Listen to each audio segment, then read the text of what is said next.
Good morning. I want to thank our missions committee for the great work that they're doing to keep on top of all the different things going on with our mission partners around the world and for the update that they brought us. And because of your generosity, we're able to meet all of our mission promises and commitments to people already this year. So thank you for that. It's hard to believe, but this is our 16th Sunday meeting together online. Can you believe it? And I just want to encourage you, and I want to just continue to remind you of the value of meeting together as a church family, especially as we head into the summer. This has been a long season. We're in a brand new time of worshiping in a way that we've never worshiped before. So I just want to commend you for your faithfulness to this and just encourage you to keep at it. I know with summer coming, some of you might share in the services not live, like next weekend at 10 a.m. You may watch it later in the day or on a Monday or a Tuesday, but let me encourage you to keep up the practice of meeting and joining with your church family in worship, staying up to date with what's going on in the life of our congregation as we head into the summer months. Next Sunday, we're going to begin our teaching series through the summer, and we're going to be walking through the stories of King David. And so I really can't wait. The stories of David are just so incredible. Wild, crazy, fascinating, challenging, so many life application lessons. So if you want to be ready, we're going to look at 1 Samuel chapter 16 next weekend as we dive into the life of David, and we hope that you'll just kind of read along with us and just kind of enjoy this journey and just kind of have your heart open to what God's going to teach you. But today we're going to finish off our last week on small things that make a big difference. There's a great scene in Jerry Seinfeld's Comedians in Cars Getting Coffee. He's meeting with actor Alec Baldwin, and they both grew up in the exact same town in Long Island. So they get in the car and they travel to this little town in Long Island, and they're walking the old streets where they grew up, and they're reminiscing about their days, their childhood days of growing up in kind of small town America in kind of middle to lower income families. And in the middle of it, Baldwin starts to tell a story about in the summertime he would mow lawns. And he talked about this one Friday night, he'd mowed lawns all week, and he'd made $15. And he had $15, he spent $5 to refill the lawnmower with gas, and he had $10. So he called all of his friends, and he took them all out for ice cream, and he said, I'm spending the whole thing on everybody. And he just went after it and kind of gave everybody ice cream, and he was living like he was the most wealthy, most powerful, nobody can stop me person in the world. Just that feeling of having $10 and planning on spending it all on everybody. Well, that's kind of the spirit we want you to have when we think about these small things that each and every one of us can do that make a big difference in the lives of others, that you would just be radically generous with them. When we think about small acts of kindness towards other people, that you would want just to be as generous in those as you could possibly be. When we think about times of meeting in the Lord's presence so that we can be refreshed, again, that you would just think, why would I not want to participate in those?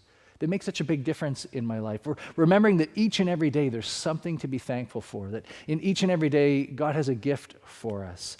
So I just want you to have this sense that God is empowering us as His church to really live these things out. Each and every one of us can do them. They're small things, but they make such a big difference. And it's true of the fourth item that we're going to look at here today. But first, let me ask you a couple of questions. Do you remember a compliment that someone has given you? Can you think of one right now, right off the top of your head? Someone gave you a compliment, and for whatever reason, it's always stayed with you. Or maybe a comment by a teacher or a coach. It's probably been years, but even to this day, you still remember it. Or maybe you remember getting an apology from somebody. There was a situation or an event that happened. Things got awkward. You kind of drifted apart. But then there was this moment where they came to you and they apologized.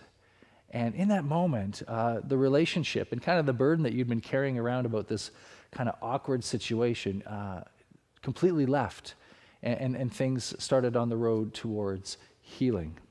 Well, in our last week of small things that make a big difference, I want to talk to you about how we use our words. And I want to challenge us that each and every one of us would take seriously the call to use words that bring life to other people. Because this is just the incredible opportunity that each and every one of us have. That each of us, no exception, every single day, no exception, can use words to be a blessing to somebody. Think about the power of that.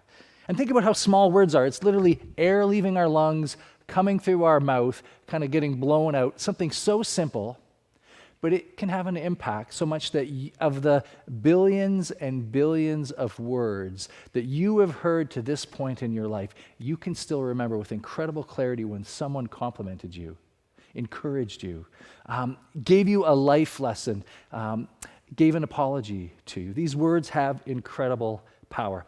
In Genesis chapter 1, in the creation story, it says that when God created the world, he spoke it into being. He spoke something out of nothing with his words, that his words were powerful.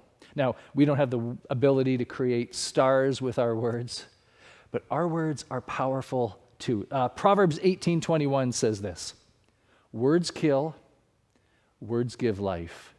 They're either poison or fruit. You choose." It's so true.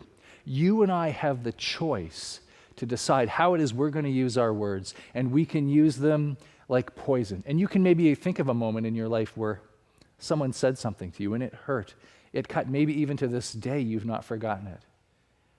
And you and I can choose to use our words to be like fruit, to refresh, to bring life, to encourage, to build somebody up. That each and every one of us have the opportunity. It's such a small little thing, but the impact is enormous. So this morning I want to walk us through 3 separate proverbs that remind us of different ways we can use our words to bring life to other people. So let's jump right in. The first one is words of encouragement. Proverbs chapter 16, verse 24 says this, "Kind words are like honey, sweet to the soul and healthy for the body." Kind words are like honey. There's a story in the Old Testament about Jonathan. He was part of Israel's army. He was out for this long march. They were conquesting in a land, and his dad Saul was leading the army, and it was a very serious mission, and his dad wouldn't let anybody eat. They'd been marching and kind of making great time working through this land, and they got to the forest, and as he entered into the forest, he looked down on the ground, and there was honeycomb everywhere. His dad had told him not to eat. All day he was starving. He takes his staff and he sticks it into the honeycomb, lifts it up, and he fills his mouth with fresh, delicious honey. And at the end of that paragraph, it says that Jonathan, his eyes were brightened. He kind of came back to life. The result of that sugar into his body kind of picked him right up. It lifted him up, and it helped him to kind of keep going in the journey that he was on. This is the image that the Proverbs writer says about the power of words. They're like honey. They have the ability to revive someone, to give them a lift, to give them a boost, to help them to keep going. There's this power in encouraging somebody. It doesn't solve the problem, but it gives us what we need to stay in the fight. And it gives us what we need to do the right thing and to not give up. I was talking to somebody recently in our from our church who works in the medical community, and they were saying that, one of the things that has sustained them in this time of real challenge, working in the hospital environment where everybody's kind of on edge, has been people's words of support and encouragement to them. And she literally said, it's just lifted everybody up. Words of encouragement have incredible, incredible power. Which raises a question. How many people do you know who are walking around right now with kind of heavy hearts, sagging spirits, and who are discouraged? Or maybe to put it this way, how many people do you know that are over-encouraged, that have too much encouragement in their life? Probably none. Before I was the senior pastor here, I worked for our Baptist family of churches, and part of my job had me speaking to a different church a number of weekends a year. And one of the challenges of that is when you go to a church you've never been to before, you really don't know the congregation, you don't know what the issues are, you don't know the people, and so you don't really know what to say. And so I asked one of my colleagues, I said, what do you say to a church that you really don't know who the people are and you don't know what the issues are? How do you know what to preach on? And they gave me this great, great advice. They said this, Rob, when you don't know what to preach on, always encourage. What a great truth for preaching, but what a great truth just for general life. When you meet somebody and you don't know what to say to them, or you've been thinking about someone but you don't really know what to say to them or to send a note to, always encourage. That a kind word just kind of lifts people up. And maybe you've been thinking about someone lately too, who's just going through a difficult time. And this COVID-19 season is just kind of wearing them out. Take the opportunity to send them a note, to reach out, give them a call, go for a walk with them, and see how you can be an encouragement to them. I experimented with this a few weeks ago as I was thinking about this series. And so I thought of some people, and I kind of thought in particular about each one of them, their circumstances, their life, and then I thought about what I appreciated about them, and I wrote them a little note, and I sent it to them. And you know what I discovered? Get ready to write this down. People love to be encouraged. They love it. It is so easy to do. And each and every one of us have the opportunity each and every day to use our words in this way. Now, don't just start texting people saying, I love you more than everybody and you're perfect and you're the greatest person ever. Stop and think specifically about what you appreciate about them, about their character, maybe about the way that their life has blessed your life, maybe something they did for you one time that you never really shared your appreciation to them for. Pray to God, ask him to give you a word for that person, and then just be ridiculously generous with them and just kind of everybody else, and not miss an opportunity to encourage. First, words of encouragement. Second, words of truth. Proverbs chapter 12, verse 17 says this: truthful words stand the test of time. Truthful words stand the test of time, but lies are soon exposed. Truthful words are the kind of words, they're true when you're young, they're true when you're old. They're true when you're doing well, they're true when you're struggling, they're true when you feel spiritually really close to God, and they're true when you feel far from God. It's the kind of words that you go back to again and again and again, because the wisdom of them helps you in no matter what the season that you're in. It's kind of like a ruler. If you picture a ruler for measuring things, an inch is always an inch. A centimeter is always a centimeter. No matter what you're measuring, no matter what circumstance you're in, it's always truthful and you can rely on it. And in those times of life when there's difficulties, or you're trying to make a decision, or you're just feeling a little bit lost, these words of truth, they guide us and they give us direction and they give us clarity on what we should be doing and where we should go. Let me give you a couple of examples.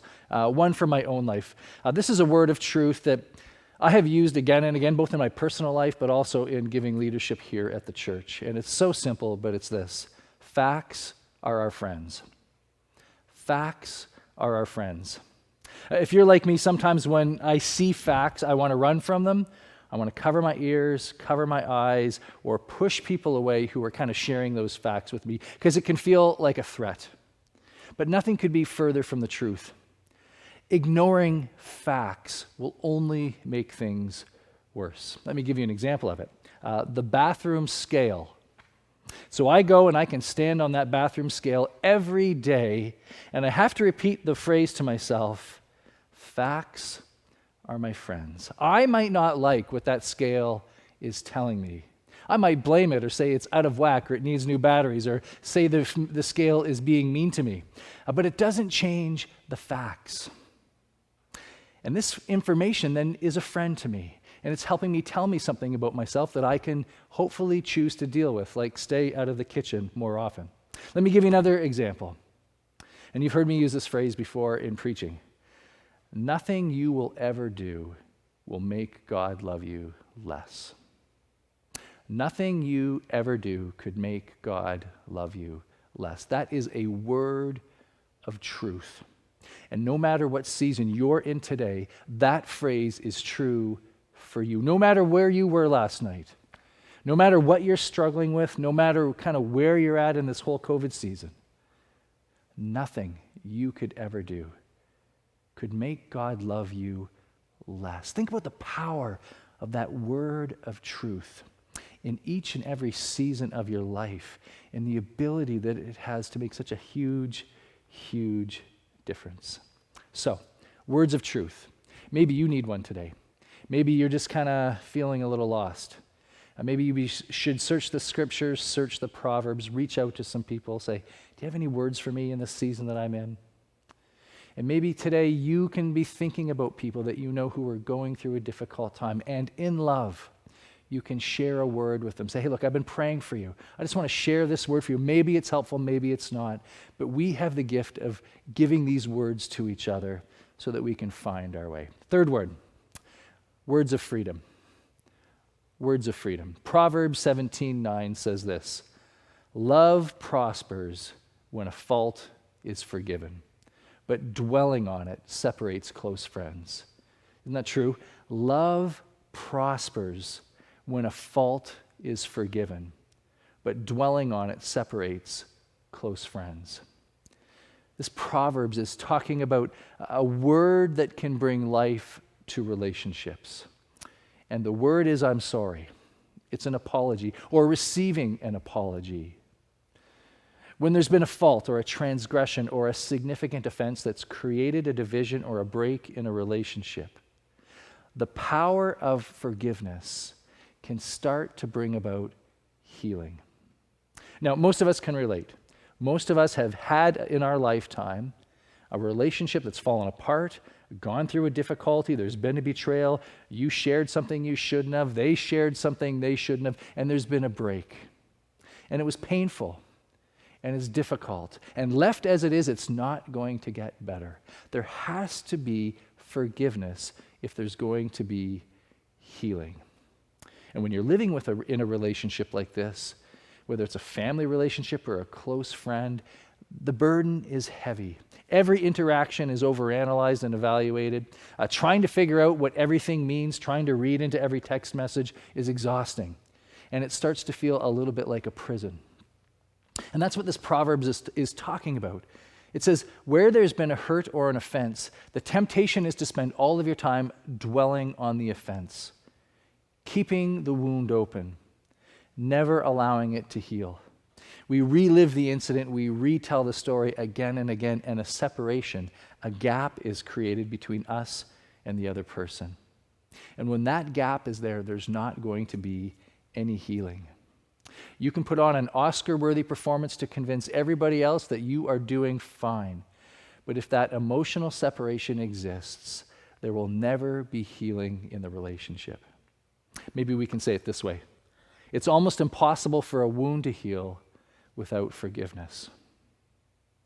And maybe you've got a relationship right now that you're thinking about. Maybe it's within your family or a close friendship circle, your life group, or somebody at work. And for whatever reason, no matter the circumstances, you're separated. There's a wound there. And in order for that to be healed, forgiveness needs to be extended and received. Now, forgiveness does not mean forgetting. It does not mean that what happened wasn't wrong. The relationship might not ever really be the same. But in order for you to have peace, there needs to be forgiveness.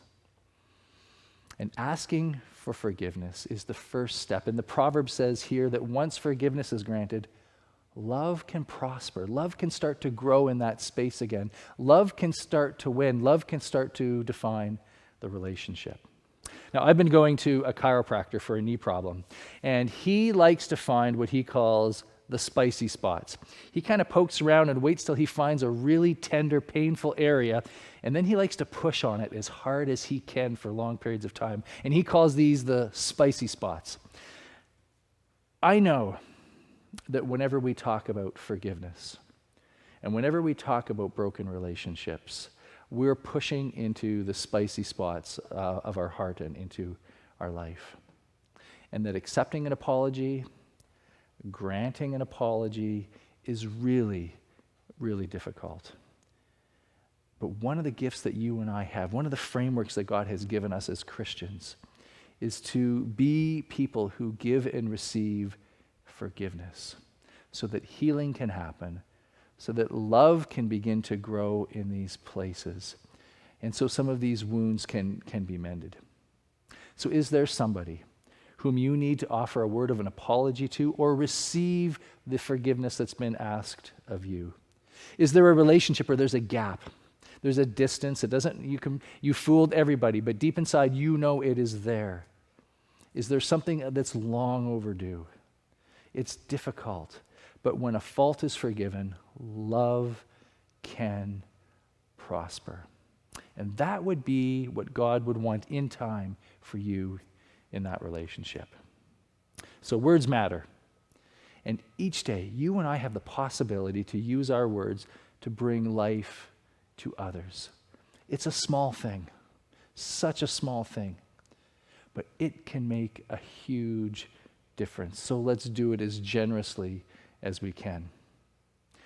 Friends, we're surrounded by people who need encouragement in our city, in your workplace, all around us, everywhere. People working at grocery stores, people working on the front lines. Perfect opportunities for you and I to exercise words of encouragement, to be that honey that brightens the eyes. We all know people who are struggling right now, feeling a little bit lost, feeling a little bit adrift. We have mounds of words of truth that we can share with people so that they can find their way. And we all likely have relationships in our life where there's been friction or strain or conflict and maybe a growing distance. And maybe today you would get up the courage to ask for forgiveness, to extend an apology, to open a door that has been closed for too long, and see what God might do. All of this just by our words. Let's pray. Lord, this morning, we give you thanks for this incredible gift that you've given to each of us, which is the ability with our speech to impact other people's lives. We have these images of Jesus going through our minds, walking through towns and villages, greeting people, and with his words, bringing people back to life, breathing hope where there had been no hope. And Lord, as we get ready to close this service today in song, we think of the words that we're going to sing together, that we are chosen, that we are not forgotten, that we are free, that your grace runs deep in our lives, and that we are your children. Lord, help us to meditate on these words, to receive them, to believe them, and to accept them, and most importantly, to live from these truths, God, that our lives would be different because of the grace that we have received from you. And we pray this in Christ's name. Amen.